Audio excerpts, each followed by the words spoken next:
Assalamu alaikum students. Today we will discuss another very important topic in cell biology, and that's all about nucleus. In this lecture we will discuss what is nucleus, what is its structure, and what are the functions of nucleus. Let us discuss the things in detail. The first point you will keep in mind that nucleus was first of all discovered by a well-known biologist whose name was Robert Brown in orchid root cells. What is actually orchid? Orchid is nothing but it is actually a flowering plant. So this is the first point you will keep in mind. Second point you will keep in mind that nucleus was first seen by another biologist whose name was Leeuwenhoek in salmon fish. Third point is very important. Nucleus is also called as a commanding officer of the cell. It is also called as a director of the cell. Now, let us see why it is called the commanding or director of the cell. Because this nucleus, contains thread-like structures, and those thread-like structures are called chromosomes. These chromosomes contain our genetic material, and that genetic material is called DNA, which is called DNA.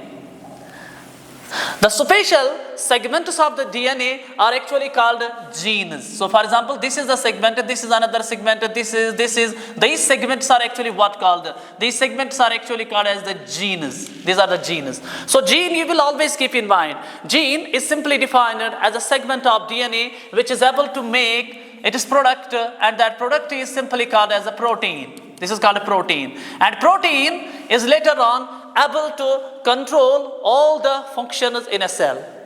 Protein, you will always keep in mind that protein is simply defined as a polymer of what? It is a polymer of amino acids. So, you will keep in mind that nucleus is called the commanding or director of the cell because this nucleus contains thread-like structures. Those thread-like structures are called chromosomes, and the chromosomes contain spatial segments. Those spatial segments are actually called as genes, and genes are able to make the proteins, and protein is able to control all the functions in the cell. So, this is another very important point you will always keep in mind. Now, let us move ahead. Next point you will keep in mind that this nucleus is present in all cells. Exception is always there. For example, if we look towards mammals, in the mammals there is a special type of cell, and that cell is called red blood cell. Red blood cells are called non-nucleated cell. Meaning to say, it does not contain this nucleus. And there are other types of the cells which does not contain nucleus, like that of the sieve tube cells, like that of the tracheids, like that of the vessels that are present in a conducting tissue, and that conducting tissue is called xylem. Next point you will keep in mind that if we look towards the location of the nucleus within the cell, normally if I will make the structure of the cell, for example, if this is a cell, normally all the cells contain nucleus within the center. So when the nucleus is present within the cell, we can call this as a centric nucleus. This is called a centric nucleus. So what does that mean, centric nucleus? Centric nucleus means when the nucleus is present in the center of the cell. But if we will look towards the plant cells, in the plant cells, the nucleus is not present in the center. Rather, it is located a little bit away from the center. Why it is not present in the center? Why it is located away from the center? It is because in case of the plant cells, there is a very specialized structure present, and that is actually called as a what? That is actually called as a vacuole. So that vacuole actually pushes that nucleus towards one side of this what we call as a cell. So you will keep in mind that in animal cells, the nucleus is centric in position. But when we look towards the plant cells, in case of the plant cells, the nucleus is what? The nucleus is eccentric in position. Okay, let us move ahead. Now, if we look towards the cells, normally in a cell, all the cells are monokaryotic. What does that mean, mono? Mono means single. Monokaryotic cells means those cells which contain a single nucleus. Mono means single. Karyotic, what does karyotic mean? Karyotic is a term that is related with carry-on. And carry-on means what? Carry-on simply means nucleus. But if we will look towards this what we call the red blood cell. Red blood cell, as I already discussed with you, red blood cell is called a nucleated cell. A nucleated cell means it does not contain nucleus. Now the question arises, what is the significance of not having the nucleus in the red blood cell? Because if I will make the, for example, red blood cell contains a respiratory pigment, and that respiratory pigment is normally called as the hemoglobin. That is called a hemoglobin. Now when the red blood cell does not contain this nucleus, it means it can accumulate more and more hemoglobin. More and more hemoglobin is mean what? More and more hemoglobin means to say that more and more oxygen will be transported. And when more oxygen will be transported, it means more cellular respiration will occur. More respiration will be there. And when there will be more cellular respiration, means respiration is what actually? Respiration simply means a mechanism that is responsible for the oxidation of the food in order to generate energy currency of the cell. And that energy currency of the cell, that is actually called adenosine triphosphate. So you will keep in mind. Next point we are going to discuss. Okay, let us move ahead. Now, if we will look towards the paramecium is actually a unicellular organism which is characterized by what? Which is characterized by a binucleated nucleus. Binucleated means what? It means it is the organism which contains normally two nuclei. One is nucleus and another is nuclei. Nuclei means plural. Nucleus means simply singular. So we will keep in mind. So the organism which normally contains two nuclei is actually the paramecium. Next point you will keep in mind that this multinucleated cells means those cells which contain more than two nuclei. These multinucleated conditions are found in certain organisms like that of the ascaris.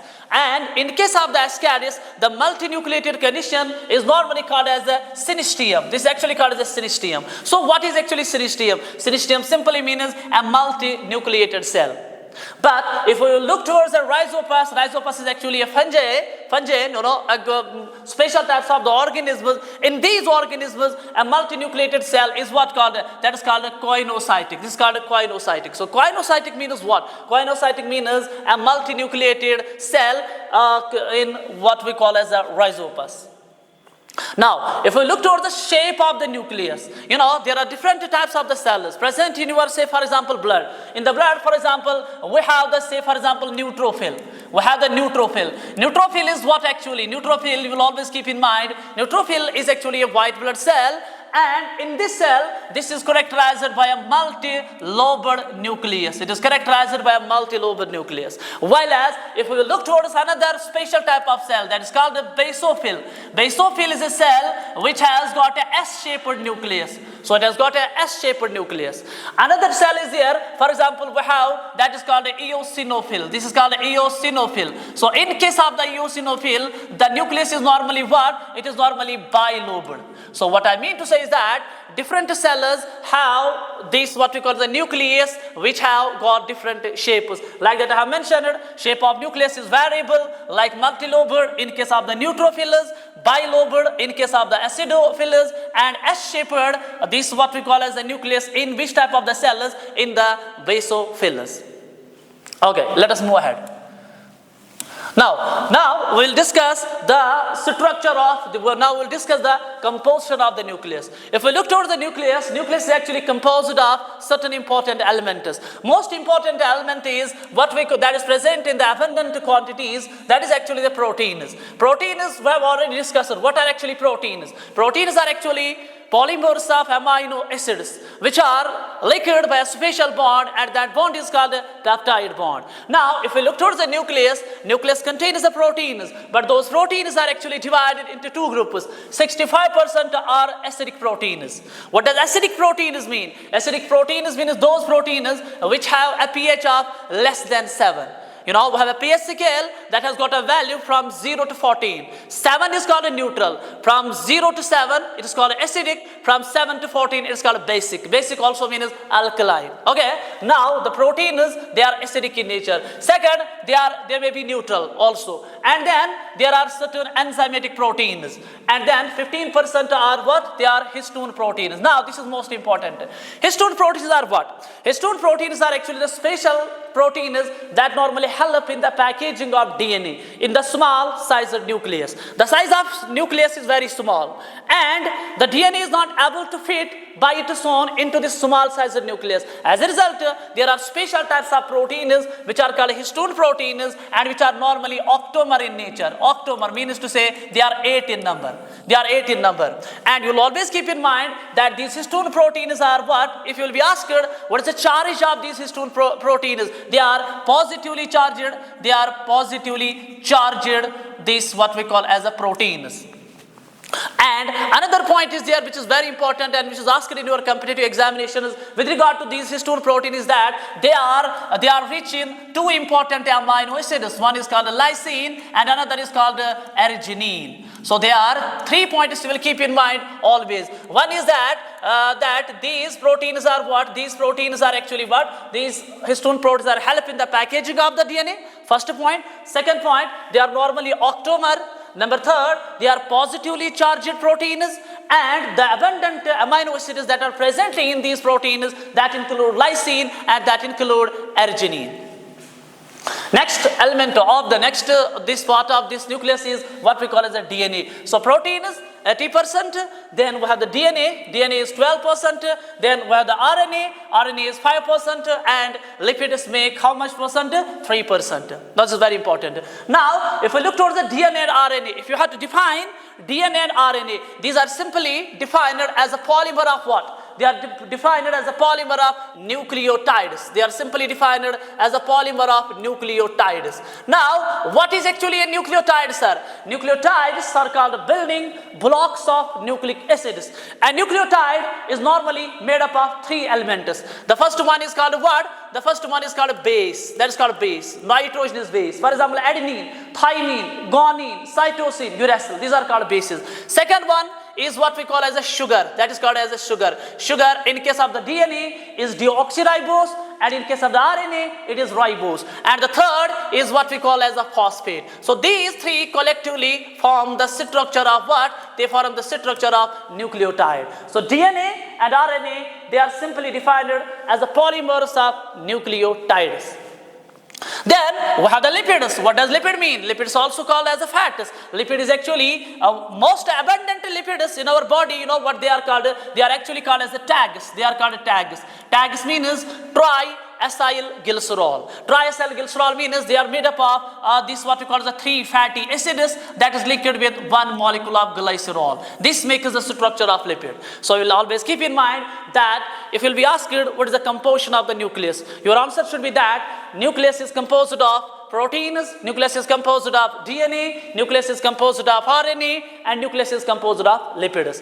Besides these elements, there are special types of enzymes that are very, very important, and those enzymes include DNA polymerase. Let me tell you what is the role of this DNA polymerase. Okay, let's move ahead. This is the DNA polymerase, another is RNA polymerase. These are the 2 important enzymes that are present in abundant quantities in the nucleus. What is the role of this DNA polymerase?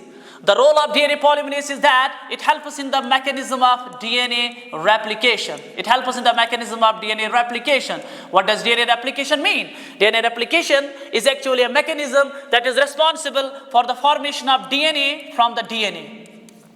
When the copies of DNA will be made from the DNA, we call this mechanism as the DNA replication. And the key players responsible for the DNA replication are what called? They are actually called as the DNA polymerases. Then we have the RNA polymerase. What is RNA polymerase? RNA polymerase is called the key player responsible for the process of transcription. That is called transcription. So what does transcription mean? Transcription is actually a mechanism that is responsible for the formation of this single-stranded molecule, and that single-stranded molecule is called mRNA. The formation of mRNA from the DNA is simply called as the transcription. We call this mechanism as the transcription. And the key player responsible for the transcription is what called? The key player responsible for the transcription is called RNA polymerase. So you will always keep in mind the 2 abundant enzymes that are present in especially in the nucleoplasm, that includes one DNA polymerase, key player for the DNA replication. Second, RNA polymerase, it acts as a key player for the process of transcription. Okay, let us move ahead. Now we will look towards this what we call the structure of the nucleus. See the nucleus. Let us look towards the diagram. See this is actually the nucleus. This nucleus is actually divided into how many parts? The structure of nucleus, it is divided into 4 parts. It is divided into 4 parts. The first part, you know what the first part is called? The first part is simply called as a nuclear. That is actually called as a nuclear membrane. That is actually called as a nuclear membrane. Nuclear membrane is the first part. This is the nuclear membrane. This is the double layer membrane. Okay. Second part is what called? The second part is simply called as a nucleoplasm. This is the nucleoplasm. Third part is what called? The third part is actually called as a chromatin.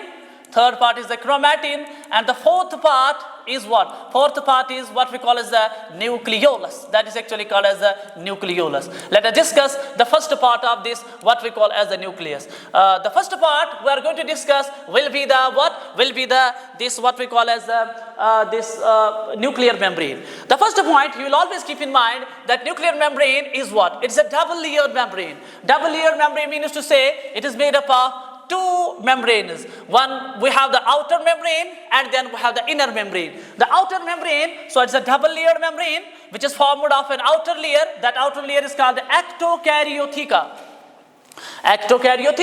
And we have an inner layer, and that inner layer is what called? That is what called as the endokaryotheca. This nuclear membrane, it is also called as the karyotheca. What does that mean? Karyotheca. Karyo means nucleus. Theca simply means covering. So it is a covering that normally covers the nucleus. So this is also called as the karyotheca. It is also called as the nucleolema. So you'll always keep in mind that nuclear membrane, it is a double layered membrane which is also called as the karyotheca, which is also called as the nucleolema. And if we look towards this nuclear membrane, the outer layer is normally called as the ectokaryotheca, which always remains continuous with a special type of endoplasmic reticulum, and that endoplasmic reticulum is called a rough endoplasmic reticulum. While as if we will look towards the endokaryotheca is towards the nucleoplasm. It remains attached with another mesh-like structures, mesh-like protein fibers, and those protein fibers are actually called what? Those are actually called as a nuclear. That is actually called as a nuclear lamina. That is called a nuclear lamina. And you will always keep in mind that this nuclear lamina is made up of special types of proteins. And those proteins are called lamin proteins. Those are called lamin proteins. So you will always keep in mind. Okay, now let us see what I have write down. First point we have discussed it is also called as a karyotheca. It is also called as a nucleolema. Second point, it's a double layer membrane that is formed of an outer layer, and that outer layer is called ectokaryotheca. Ectokaryotheca remains always attached with the rough endoplasmic reticulum, and then we have the inner layer that is called as the endokaryotheca. And each membrane, now if you'll be asked what is the composition of these membranes, whenever we talk about the membrane is always lipoproteinaceous in nature. Lipoproteinaceous in nature means what? Lipoprotein, it means it is made up of lipid. It means it is made up of lipid. Normally those lipids are called phospholipids. Okay, and then it is made up of proteins. So this is what we call as the lipoprotein. For example, we have the glycoprotein. Glycoprotein means a structure that is formed of carbohydrate plus protein. But if you look towards the lipoprotein means lipid plus protein. Okay, let us move ahead.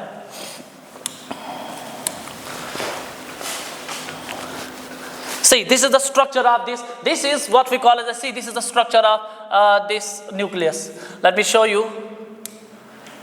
Okay. See, this double layered membrane, this is the double layered membrane. This double layer, this outer one is what called? This is actually called as ectokaryotheca. And this inner one is called, this is called endokaryotheca. As you can see, this ectokaryotheca is always continuous with special type of endoplasmic reticulum, and this endoplasmic reticulum is called rough endoplasmic reticulum. And why it is called rough endoplasmic reticulum? You are aware about that. It means इसके साथ attached होते हैं these special types of structures, and those structures are called ribosomes. Okay, but the ribosomes are attached with the endoplasmic reticulum with the help of a special glycoprotein, and that glycoprotein is very important for you. That is called a riboporine. That is called a riboporine. So what is a riboporine? Riboporine is simply defined as a glycoprotein which helps us in the attachment of ribosome with the rough endoplasmic reticulum. Now inside this what we call as the endokaryotheca, it is attached with this mesh-like structure,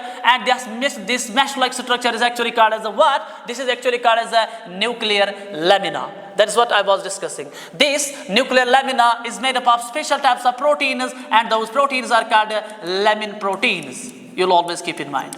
Okay, so now another very important point. We'll go ahead.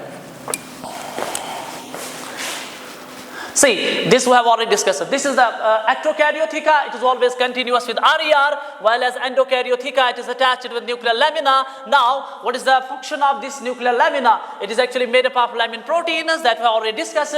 It gives structural stability to the nucleus. So, if you will be asked, what is the function of this nuclear lamina? The nuclear lamina normally helps us in giving structural stability to the nucleus. Then, I have write down the two membranes. That means the ectokaryotheca and the endokaryotheca. They are separated by a special fluid-like space, and that space is called the perinuclear space. So what is perinuclear space? Perinuclear space is a space that is present between the endokaryotheca and the what we call as the ectokaryotheca. Next point we have discussed that this is most important point. You know, nuclear membrane has got one of the most important property, and that property is that it is porous. Porous means what? That means a nuclear membrane is having pores, and those pores are actually what called? Those pores are actually called as the nuclear pores. And normally, if we look towards the number of the nuclear pores, they are normally 1,000 to 10,000, and they are octagonal. They are octagonal in this what we call as a shape. Okay, let us move ahead. Now, if we look towards this nuclear pore is fitted with a cylindrical structure, and that cylindrical structure is very important. You know, that cylindrical structure is actually called as the annulus. That is called annulus. For example, if I will make, for example, this again, I will make the diagram. Let us see how this is, for example, your this nucleus. Okay, this is the double-layered membrane. Okay, so we have already discussed this. Okay, let me make again, for example, like that. Okay, now this is what? This is the ectokaryotheca. This one is what? This is the endokaryotheca. Inside we have the nuclear lamina. Now we have to discuss these. What are these? These are actually called as the nuclear pores. These are actually the nuclear pores. Now what are nuclear pores? Nuclear pores are the special pores that are present on the nuclear membrane, and their number is normally 1,000 to 10,000. They are octagonal. And they are fitted with a cylindrical structure. That cylindrical structure is actually made up of 8 micro, this what we call as cylinders, and these, for example, like that 1, 2, 3, 4, 5, 6, 7, 8. This is actually called as the annulus. This forms the annulus. So what is actually annulus? How we will define the annulus? Annulus is simply defined as a cylindrical structure which is present in the nuclear pores, and that is in turn made up of 8 micro cylinders. And what is the function of this annulus? The function of annulus is that it regulates the size of what? It regulates the size of nuclear pores. Very easy to understand. Okay, now let us discuss the functions of what we call as nuclear pores. You know, nuclear pores are actually responsible for the movement of molecules from nucleoplasm into this what we call as a cytoplasm. For example, if I will show you with the help of again diagram. For example, this is the nucleus now. Now this is the plasma membrane. See, this is the outer layer of the cell. This is called a plasma membrane, and this is actually called your nucleus. Now these are the pores. Now these pores are responsible for the movement of the molecules. For example, you know, this is the nucleus. In the nucleus, DNA replication will take place. DNA replication means formation of DNA from the DNA. So this is called DNA replication. Now, then from this DNA, a single-stranded molecule is formed, and that single-stranded molecule is what called? That is actually called as a messenger ribose nucleic acid. This is called mRNA. Now, this mRNA has to come out from the nucleus, and it has to enter into the cytoplasm. How it will move from this nucleus into the cytoplasm. So that is why we have here superficial pores, and those pores are actually called as the nuclear pores. So nuclear pores are responsible for the movement of molecules. For example, this mRNA from this what we call the nucleoplasm into this part. What is this part called? This part is actually called as a cytoplasm. And you know why this mRNA comes out from the nucleoplasm and enters into the cytoplasm? It is because this cytoplasm contains protein factories of the cell. Those protein factories of the cell are what called? Those protein factories of the cell are called ribosomes. These are called ribosomes. And this mRNA is normally a single-stranded molecule. It binds with this mRNA and leads to the formation of these special molecules, and those molecules are actually called as proteins. So, if you will be asked, what is the function of nuclear pores? The nuclear pores are the special pores located on the nuclear membrane, which are responsible for the movement of molecules, say from nucleoplasm into the cytoplasm. Say, for example, which molecule moves from nucleoplasm into the cytoplasm? Our answer should be, for example, mRNA molecule. Why this mRNA molecule comes out from the nucleoplasm and enters into the cytoplasm? Because this mRNA has to participate in a special mechanism, and that mechanism is normally called as a translation. Translation means formation of the protein from the single-stranded molecule, and that single-stranded molecule is called mRNA. So that is why this it is called an mRNA, means messenger ribose nucleic acid. Why it is called so? Because it takes the message from the nucleus into the cytoplasm for the formation of what? For the formation of proteins. So you'll always keep in mind. Now, if I look towards that's what I have write down. They are responsible for the movement of molecules from nucleoplasm into the cytoplasm, like that of the, for example, mRNA. That's what we were discussing. Messenger ribose nucleic acid. And then we have the rRNA. rRNA means what? Ribosomal ribose nucleic acid. Now the question arises where this rRNA will be formed. This will be formed in another very special structure that is normally present within the nucleoplasm, and that structure is called a nucleolus. That is actually called as a nucleolus. Nucleolus is a spherical structure that is located within the nucleoplasm, and that helps us in the formation of what? That helps us in the formation of rRNA. What is the full form of rRNA? It means ribosomal ribose nucleic acid. Now, this rRNA has to enter into this what we call as the cytoplasm. For what? Because this rRNA is actually a component of what? It is actually a component of ribosome. It is a component of the ribosome. If we look towards the composition of the ribosome, ribosomes are what? These are ribonucleoprotein particles. These are made up of ribosome. These are made up of these are made up of this what we call the rRNA plus what? Plus beta proteins. Now the question arises where this rRNA will be formed. This rRNA will be formed in a special structure, and that structure is called nucleolus. So what I mean to say is that from the nucleoplasm, for example, this nucleolus will make the rRNA. This rRNA has to now move out of this nucleoplasm and has to enter into the cytoplasm, where it will help in the formation of protein factories of the cell, and those protein factories of the cell are called ribosomes. Okay, now another very important function of this nuclear pores is that it helps us in the it helps us in the movement of this what we call the proteins. It helps us in the movement of proteins, or we can say these what we call as the enzymes. For example, like that, it helps us in the movement of this what we call the proteins, enzymes from cytoplasm into the nucleoplasm. Let me explain this function. See, again we have this what we call as a cell. This is a cell, and this is what we call as your nucleus. Now this is the cytoplasm. And in the cytoplasm, as we have discussed, a very special process takes place, and that process is actually called as a translation, means formation of protein from the mRNA with the help of some key players like that of the ribosomes, like that of an adapter molecule. That adapter molecule is called tRNA. That's called tRNA. Okay. Now, once these proteins are formed, for example, these are the proteins. Okay, these are now the proteins. Now, these proteins have to move back into the this what we call as the nucleoplasm in order to participate in many processes, like that of the DNA replication, like that of the transcription. So for that, these proteins are actually what? For example, I will write down here, for example, enzymes. Enzymes, enzymes are actually what? Enzymes are also the proteins. So these enzymes, for example, we have discussed one of the key players responsible for the replication is called the DNA polymerase. Then we have the RNA polymerase, one of the key players responsible for the process of transcription. Now, these DNA polymerase, this RNA polymerase, where will be they formed? They will be actually formed within this what we call as a cytoplasm. So this is, for example, DNA polymerase. This is, for example, beta RNA polymerase. So this DNA polymerase and RNA polymerase, it will now move from the cytoplasm into the nucleoplasm with the help of through what? Through this what we call as the superficial pores, and those pores are actually called as nuclear pores.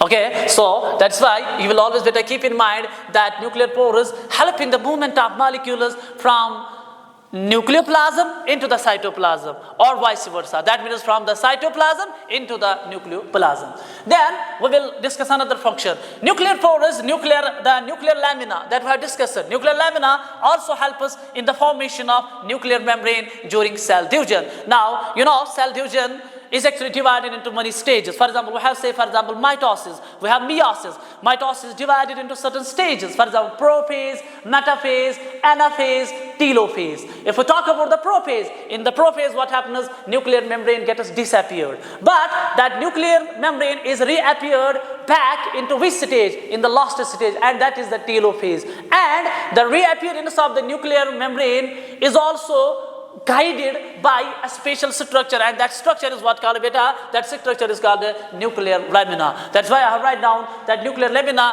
helps us in the formation of nuclear membrane during this what we call as a cell division. Now let us see another component of this what we call as this nucleus. See, the another component of the nucleus is what we call as the nucleoplasm. This is very easy. Nucleoplasm is also called as a nuclear sap.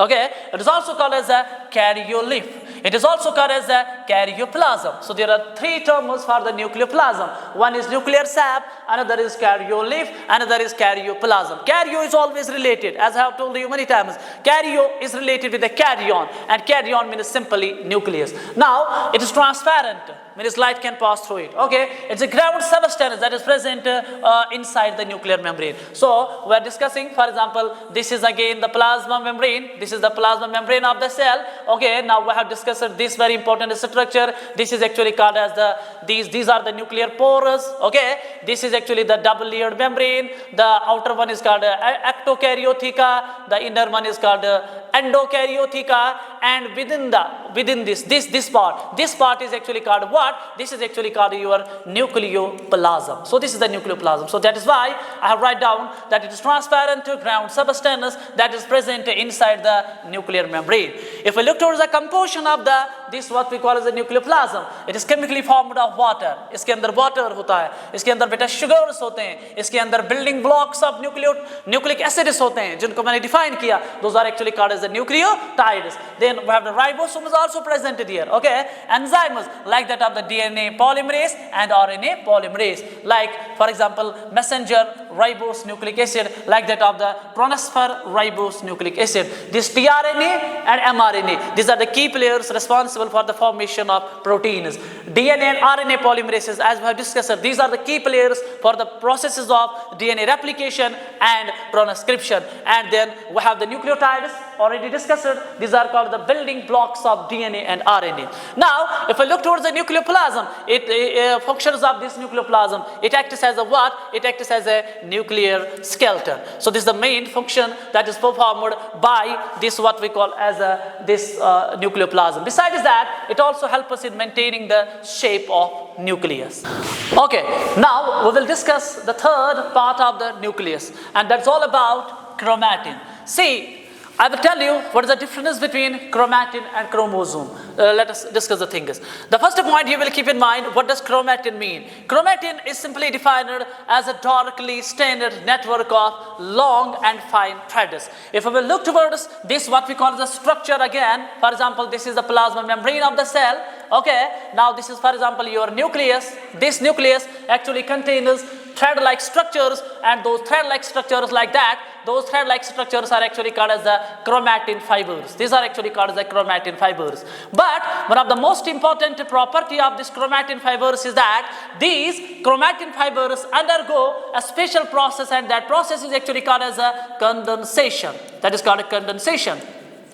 What does condensation mean? Condensation is actually a mechanism that is responsible for making this chromatin. Chromatin is actually long. It is actually thin. These are long, thin, thread-like structures. And when they are acted upon by this condensation, they get converted into another specialized structures. And those specialized structures are actually called as the chromosomes. So how chromosomes are formed? Chromosomes are actually formed from the chromatin by a special mechanism, and that mechanism is called condensation.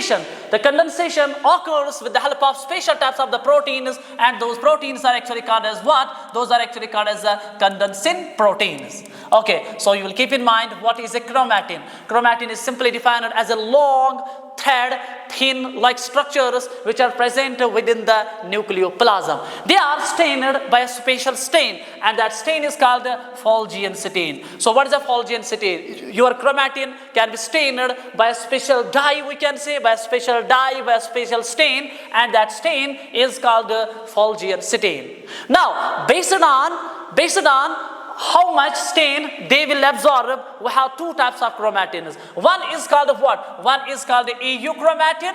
One is called the EU chromatin, and second one is what called? Second one is better called as a heterochromatin. It is called a heterochromatin. But before I will discuss the types, let me again repeat the things. What is the difference? Because this is the most confusing term for the students. What is chromatin and what is chromosome? I will repeat again. Chromatin is what? Chromatin is simply, you will keep in mind, chromatin is long, this is long, thin. This is long and thin. While as if we look towards the, here I will write down chromosome. Chromosome is actually what? Chromosomes are not long. These are short, and the opposite of thin is they are thick.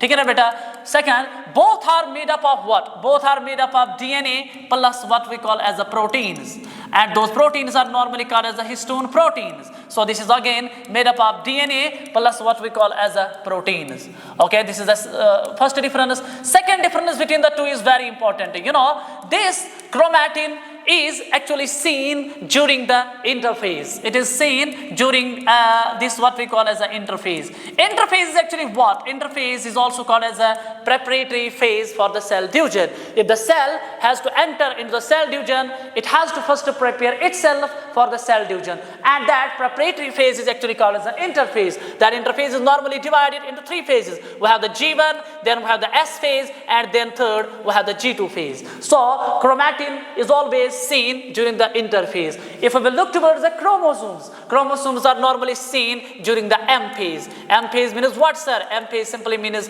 mitotic phase. So they are normally seen during the mitotic phase. Okay, that's the difference between this what we call as a chromatin and the chromosome. Now that is what I have write down, that chromatin is seen during this what we call as a interphase. Now we will discuss the types of chromatin. Chromatin is actually divided into two parts. The first part is called the EU chromatin, and the second part is what called the second part is simply called as a heterochromatin. Let us see what does EU chromatin mean and what does heterochromatin mean. Let me differentiate the two. EU chromatin, what does EU mean? EU is a term which means always true. And chromatin, I have told you, chromatin is what? Chromatin is simply defined as a long, these are long, thin, thread-like structures that are made up of DNA plus proteins.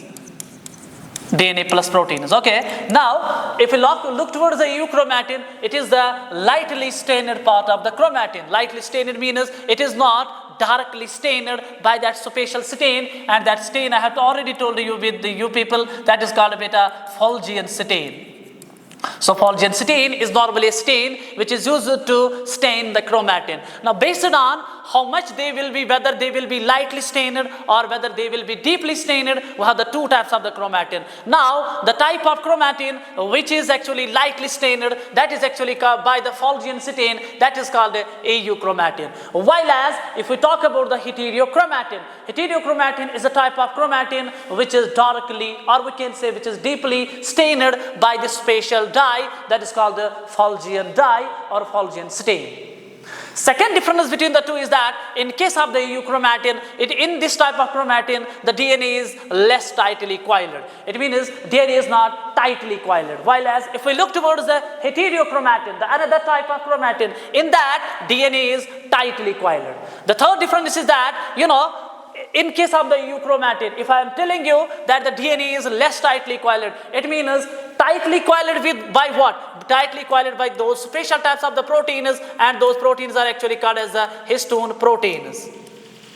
Okay, now during replication, during DNA replication, the histone proteins have to get dissociated from the DNA so that the DNA becomes available for the DNA replication. Now I am telling you that this euchromatin, in this type of chromatin, DNA is less tightly coiled by the histone proteins. So common sense है, इसमें जो DNA होगा less tightly coiled है, तो वो पहले ही जल्दी ही मतलब open होगा, और बेटा उसकी जो replication है वो क्या होगी बेटा, वो early होगी. That's what I have write down. Euchromatin is that type of chromatin in which early replication of the DNA takes place. Second, another point is that in case of the euchromatin, the transcription of this, now we have the DNA, from the DNA mRNA will be formed, and that process is called transcription. Now in case of the euchromatin, transcription occurs very early. This is the another very important point with regard to this euchromatin.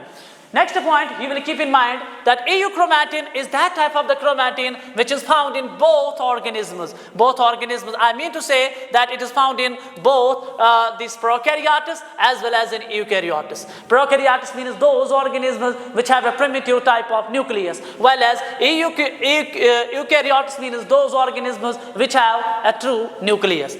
Another important point is that this euchromatin is that type of the chromatin which is normally found on the inner side of nucleoplasm. While as if we will look towards the another type that we will discuss, that is called a heterochromatin, that is normally found on the periphery of the nucleoplasm. But if we look towards this euchromatin is that type of chromatin which is located on the inner side of this what we call as a nucleoplasm. Another property is that it has got the density of this DNA is less in case of this what we call as the euchromatin. Why? Because it is less tightly coiled. Another last one is very important property that if we look towards the euchromatin, the frequency of crossing over in case of the DNA that is present in the euchromatin will be less. What does crossing over mean? Crossing over simply means that exchange of genes. It means exchange of genes. That exchange of genes normally takes place during the meiosis. And in the meiosis there is a special stage, and that stage is called a Pachytene stage. Pachytene. So Pachytene stage is stage where the crossing over takes place. Now based on this crossing over, we have a difference between euchromatin and heterochromatin. Euchromatin is that type of the chromatin in which the frequency of crossing over will be high. Okay. Now, if we look towards the heterochromatin, it is a darkly stained part of the chromatin, as I have already told you. That means when we stain this heterochromatin with the Fulgian stain, the Fulgian stain gets deeply absorbed by this type of the chromatin. Second, here DNA is tightly coiled. In that case, we have seen that DNA was less tightly coiled. Here, DNA is tightly coiled.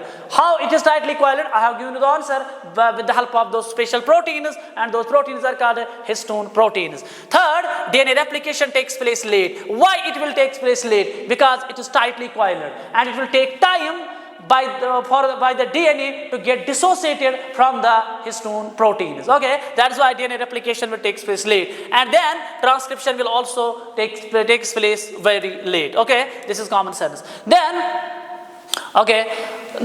last points are that this is found in the periphery of the nucleoplasm, as I have already discussed, and then it is found in only eukaryotic cells or eukaryotic genome. We have discussed that eukaryotic this euchromatin, it is found in both this prokaryotic cells as well as eukaryotic cells. But when we look towards the heterochromatin is found only in the eukaryotic cells, and the frequency of crossing over will be what? The frequency of crossing over will be low. So you have to differentiate euchromatin from the heterochromatin. Now, the last part of the nucleolus, the last part of the nucleus is called nucleolus. See, what is nucleolus? Let us see the first point. Nucleolus is actually a spherical-like structure which was first of all observed by a well-known biologist whose name was what? Whose name was Fontana. His name was Fontana in 1781 in the second cells of eel. Eel is actually a fish. Okay, the term nucleolus was given by another biologist whose name was Bowman. Okay, Bowman was the biologist who has given the term nucleolus. Then another property of the nucleolus is that it's a naked cell organelle. Naked means it is not covered by any kind of the membrane. So you'll always keep in mind. Okay, so nucleolus is a specialized structure that is normally located within the nucleoplasm and it is not covered by any kind of the membrane. Now, if we look towards the location of the nucleolus, it is normally absent in muscle fibers. Muscle fibers में ये absent होता है. Then we have the red blood cells, then we have the yeasts, then we have the sperms, and then we have the prokaryotes. Prokaryotes, for example, like that of the bacterial cells. These are the cells in which the nucleolus is absent. Now, most important point that is asked in your examination is now we are going to discuss. You know, this nucleolus is actually formed from a superficial region, and that region is called a NOR. We normally call it as a NOR. NOR means what? Nucleolar organizing region, which are actually the chromosomal regions, which are normally located on certain important chromosomes, like that I have mentioned in here, like that of this what we call as the 13th chromosome, like that of the 13th chromosome, like that of the 14, like that of the 15, then we have the 21st, and then we have the 22nd. These are the chromosomes where the NOR is located. And NOR means what? NOR means nucleolar organizing region. So this is the nucleolar organizing region. Nucleolar organizing region means the region which is located on these mentioned chromosomes, like that of the 13, 14, okay, here it is 15, it is 21, then we have the 22, and these are acrocentric chromosomes. Now what does that acrocentric chromosome mean? You know, we have the different types of chromosomes based on the position of the centromere. Acrocentric chromosome means those chromosomes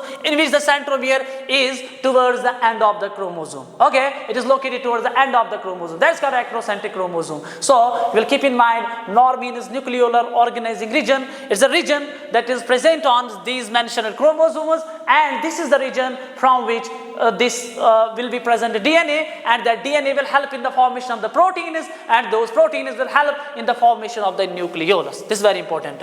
Now, if we look towards the composition of the nucleolus, nucleolus is normally composed of rRNA, means ribosomal RNA, 20%, then we have the non-histone acidic proteins, 70%, then we have the DNA, 10%. Okay, this is the composition of the nucleolus.